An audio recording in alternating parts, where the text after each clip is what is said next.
I'd like to share with you today is some thinking that we've had about how you, the future, are going to work in a way that is going to help your organizations realize their potential. Because you know what? Organizations realize their potential through people. And they realize their potential because people communicate.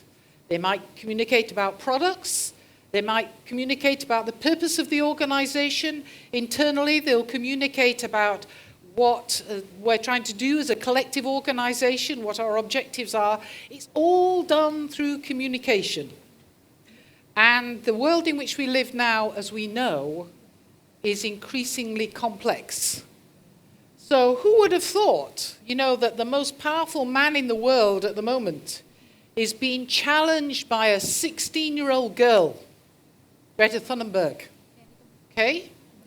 It's through the power of communications. My own country at the moment is not the happiest of places because we are going to leave the European Communion and European family. And the communication around that has been, well, it will be the subjects of many PhDs to come because that has been secured through communication. And we also, that's a picture of Jakarta 2 weeks ago, 10 days ago, when you experienced the floods. And communication has the power to move people like me to do something to try and help communities in difficulty. But we live in a world that is more complex, more turbulent, and more uncertain than ever before. In fact, there's a word for it. It's called VUCA. Have you heard of VUCA? Okay. So VUCA means we live in a volatile world where the rate of change is going faster and faster. In an uncertain world where we can't really interpret what's going on at the moment, and the present is no predictor at all for the future. That used to be the case. You used to understand that there was sort of continuity in the way that things happen, but we can't guarantee that anymore. We live in a complex world where issues are becoming increasingly intertwined. So climate change means that people are moving, which means that there are water shortages in several parts of the world. We have bushfires in Australia, we have floods in Jakarta, we have people wanting to move away from one country to another. And this is creating all sorts of issues. And you try and solve one issue, and it creates another one. And we live in a world where there's increasing ambiguity about what even the nature of truth is, about how issues are fuzzy. We live in fluid reality where we don't know what's the truth, what might be a lie. And we live in a VUCAD world. That's a new D on the end there, because the opportunities for deceitfulness are increasing. And it's very difficult for us to know if we're being deceived or manipulated in the modern world. But at the heart of every one of those things, volatility, uncertainty, complexity, ambiguity, and deceit, is communication.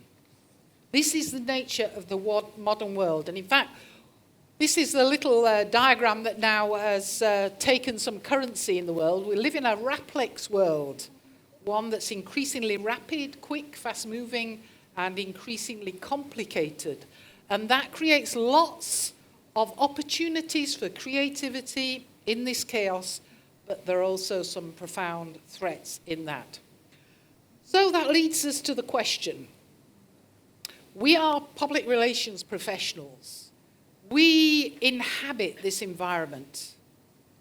We have, as has just been explained so cogently by our two earlier speakers, the biggest job in any organization, the most complex job in any organization, and I would say the most important job, because we're there also to advise the Chief Executive Officer. And that's a very difficult thing to do in this modern world. There's been some research that came out just last September. It was done by an organisation called the Arthur W. Page Society, and they've come up with what they think the role of the Chief Communication Officer is of the future and what the challenges are around that. And this research is very timely because what it says is 3 key things. The first thing is that this is an existential moment for CEOs and organizations. Existential means life-threatening. We live at a time where organizations are being threatened. We talk about, Grab outside. I couldn't get here because of Grab vehicles this morning, okay? That's got a new business model. They don't have buildings. It's just a virtual organization, okay? And CEOs are having to change, as we've just heard from our last speaker, the nature of the workforce and the way that they do things incredibly quickly. Societal issues are an intensifying force. So organizations, and I'm sure this is the same for April as it is for the ASEAN organizations, are being challenged all the time about what are you contributing to society? Why should we support you? Why should we give you a license to operate in a world where you seem to be taking everything and giving nothing back? So societal issues are becoming really important. And then we see information being weaponized. So we see elections being subverted because of online bots who purport to be authoritative sources of information. We see all sorts of trollism going on. I've heard that there's actually a career now. You can have a career as a troll. Okay? And it's a thriving career. And so the malign forces that can be used in our communication world need countering by you and by the likes of me. So it's really important that we know what our role is going to be when we are out there having full-time jobs, and for those of us who work with practice very closely. So what Page says is we've got 2 roles, really. One is to build corporate character. So that means that there's a good understanding of the corporate brand. So anybody who engages with the organization understands what we stand for. And at every point where we touch our stakeholders, we give them some meaning, some reason to want to actually engage with us. Secondly, this is about corporate culture as well. So we are the same on the inside as we are on the outside. So we don't tell good stories on the outside. We live the story on the inside. We're not storytellers only, we're story doers. So that means that inside the organization, a huge job of work to do about what our values are as organizations and living those values. And then social value, answering that question, why should anybody want to do any business with me? Why would anybody want to engage with me? Because I want to help make the world a better place, is the simple and complex answer to that. And then our second job is to earn stakeholder trust. So the content we generate, people absolutely trust. It's got integrity, it's got honesty, it helps give meaning to their lives. We help shape the digital future of the organization. So we're giving ethical counsel and advice to senior leaders about what it means to work in a digital way. Just because we have lots of data about people and we know that we can encourage them to behave in certain ways, should we do that? So being the ethical guardian. So the demands on communication professionals are huge, and that brings us to capability. This is more than knowing about things and having skills in doing media relations or social media interactions. This is about the potential of a profession that is so important within the world going forward that we actually shape the nature of society and our organizations. So capability is about realizing the potential of our profession. Previous ways to approach this is normally to come up with long lists of skills, activities, knowledge that you should have. But the environment in which you're operating is so complex and changing so rapidly that that's not really adequate. So this global capability framework here tries to scope the extent of our work within organizations in as few a number of statements as possible, 11, which describe the contribution of our profession within organizations and in society. And the reason we've done it like that, and there are some sub-capabilities under each of those 11 statements, 3 or 4 of them, is because you have to be able to interpret in your context how you make those statements real. I live in England, and the way that public relations is practiced is slightly different in Indonesia. It's very different from the way it's practiced in China, where there is no free press. So it's important that we build a capability framework that every professional around the world could engage with. So what we did is we drew together a research group from every continent in the world. And these individuals here, the representative for Asia was actually based in Singapore, have worked or know very well several countries. So we did some country studies, and there's one going on right now, supported by Ibu Prita and her team here, and Pa Rendro is here, there he is. He's leading the research to do a country study in Indonesia, and I'm going to refer to that in a second. And we drew together what were the common things that we as communication professionals do in the world. And these are they. I'm not sure you can see these, unfortunately. They're quite small, but let me just explain them very quickly. So first of all, there's a group of things that only communication professionals can do. So we as specialist communicators will undertake, for example, aligning communication strategies with organizational purpose and values objectives, and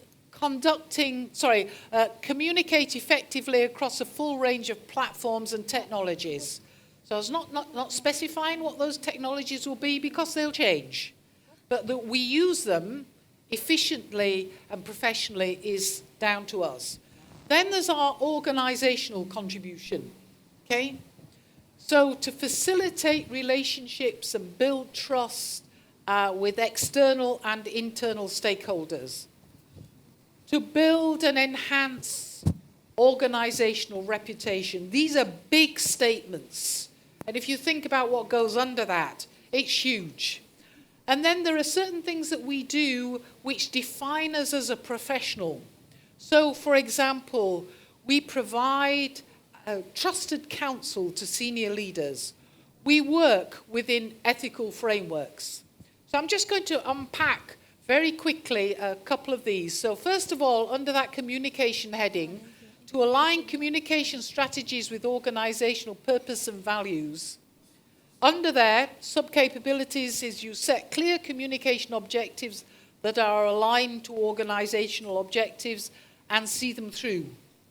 You act as an architect of communication plans, enacting the purpose, values, and policies of your organization.